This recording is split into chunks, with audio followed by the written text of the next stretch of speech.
important that you have them show you where their part is, because that's where it's always going to be when they put it in. And you'll see when we get to the front how the lightness effect is really going to work off that part really nicely. So we are doing a full head, so we're starting all the way back to the nape of the neck.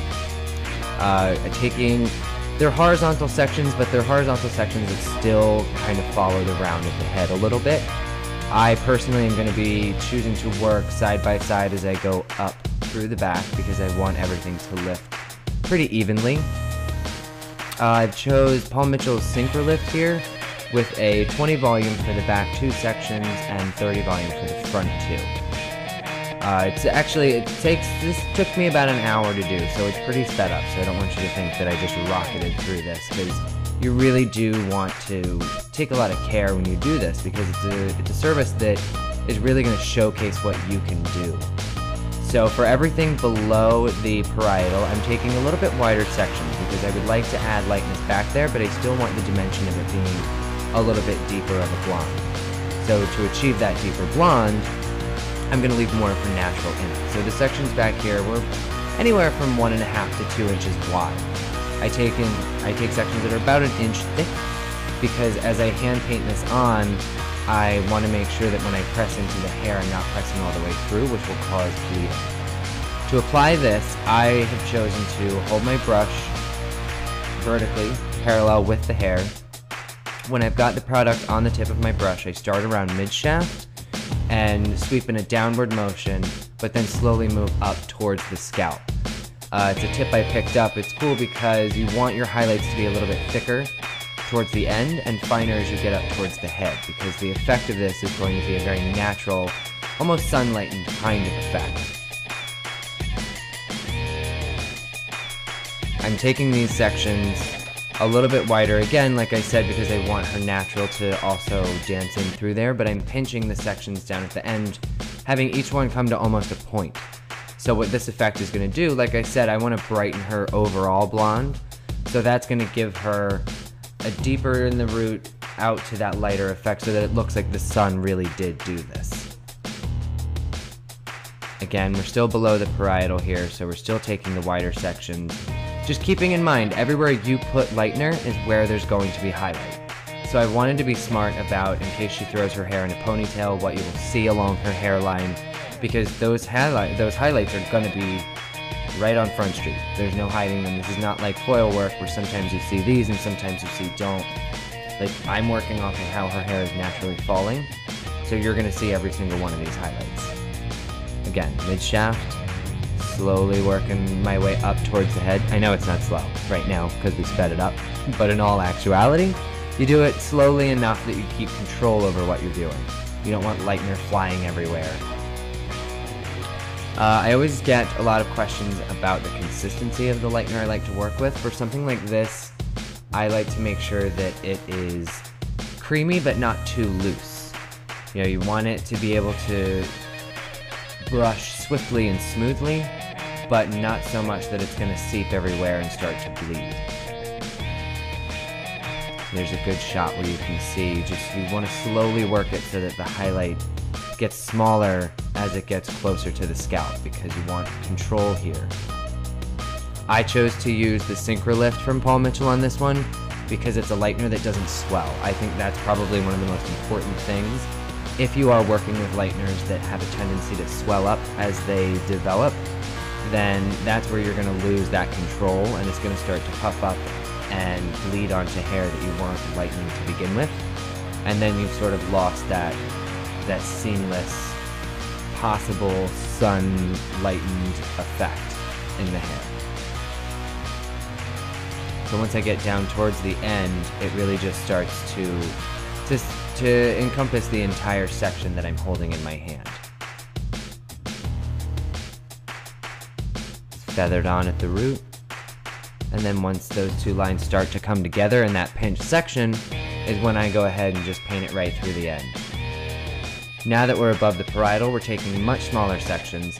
I like to work in sections that are about 1 inch wide, because with you doing those V-shaped sections, I guess you could call them, you gotta remember, if these 2 inch wide sections are next to each other, there are going to be 2 highlights sitting next to each other. So you're going to have a really nice blend of the new lightened hair with her natural coming through it as well.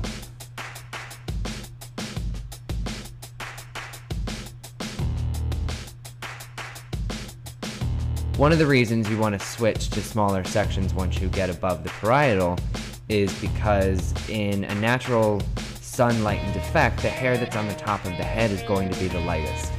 If you need a good point of reference, think of a small child when you see your clients point at a little girl and say, I want highlights like that. Why can't I have hair like that? Well, because that's been naturally done by the sun, because kids play outside all day and they have that nice fine hair that naturally lightens. So we're just going to create that look whenever somebody wants it now. So as we move into the top, the sections get smaller because that makes the blonde more concentrated. The very top of the head might be a smaller section that you can't really get the V shape on. You want to just make sure that you don't just leave it out. You know, brush the highlights on. Right here around the face is a perfect example, because Kate, like so many others, has finer hair that never really fully matured into thick hair. So I don't want to leave it out because that'll just leave it dark. So I'm just going to pull that piece out, understand that where I visually put that is where that highlight's going to be, and then just paint it on that way. Where possible, oh, there's Thad. Hi, Thad. Where possible, I still do the V-shaped sections, but then when I get to the smaller little baby hairs around the face, I just go ahead and freehand highlight those. I get a lot of questions about, can you put something in between these sections? Yes, you can. I haven't done it yet because I haven't yet had the need to. I think it's partially the size of the sections that I'm taking, and the fact, if you notice, the section is being held out at some odd degrees. I've never been really good about it, that 45 degrees or 63 degrees, I don't know. But I'm holding the hair out from the head so that I'm not pressing down with the new section onto hair that I've already lightened. You see I've got her head tilted a little bit as I move through the top because I want to make sure I'm not pressing down on anything beneath it. Again, that's also why it's very important to make sure that you don't have a lightener that swells. Not that they're not good lighteners, it just might not be the best one for this technique. Also, since this video, I learned a very valuable lesson. Now when I do this, on my left hand I wear a rubber glove that I cut the fingers off of so that I could use the back of my hand as almost like a highlighting board.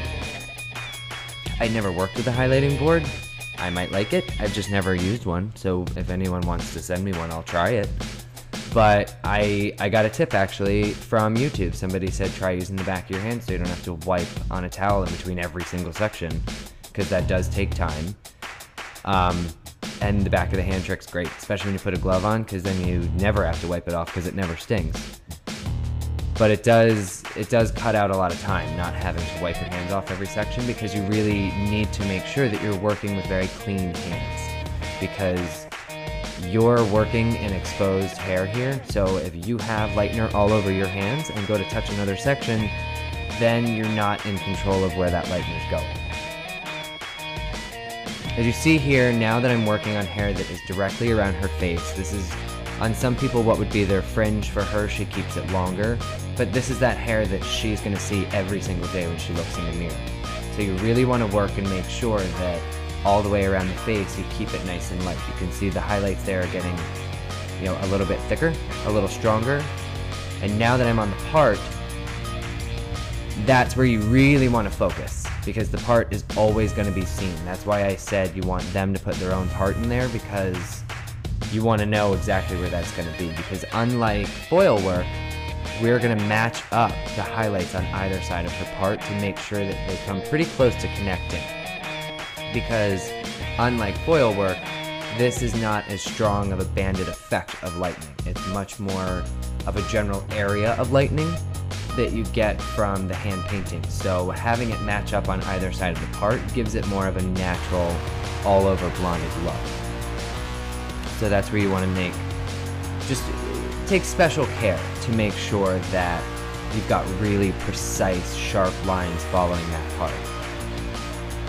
And you see we're now approaching that last piece of fringe at the part, so I want to make sure that that above all else has a really good, strong light effect to it.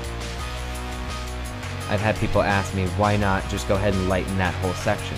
Well, the reason I don't want to lighten that whole section is because we've all had those clients that come into you and you've sat there and you've lightened them just as far as you could possibly get them. They're a level 11.5 white blonde and they say, make me blonder.